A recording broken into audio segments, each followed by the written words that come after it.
Nelson Mandela wasn't born a global symbol, a ready-made leader, or a man destined for history.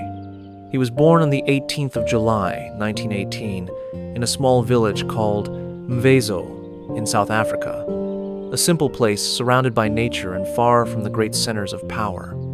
His given name was Rolihlahla Mandela, an expression from the Xhosa language that literally means "he who pulls the branch of the tree," but which, culturally, carries the meaning of troublemaker.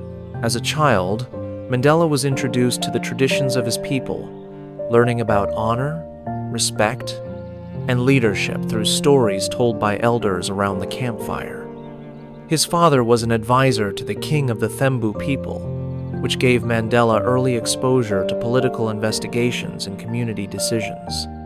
However, his father's death completely changed the course of his life, leading him to be taken in by the Thembu royal family, where he received a formal education and silently observed how power was exercised and how it could also be denied to many. At school, Rolihlahla received a new name, something common in the British colonial education system: Nelson. The change seemed simple, almost irrelevant, but it symbolized something bigger, the imposition of one culture over another. As he grew up, Mandela began to realize that South African society was built on a deep, silent, and brutal division. Whites held rights, opportunities, and a voice. Blacks were pushed to the margins, treated as disposable labor in their own land. Upon entering Fort Hare University, one of the few institutions that accepted black students, Mandela had his first direct contact with ideas of resistance, political organization, and social justice.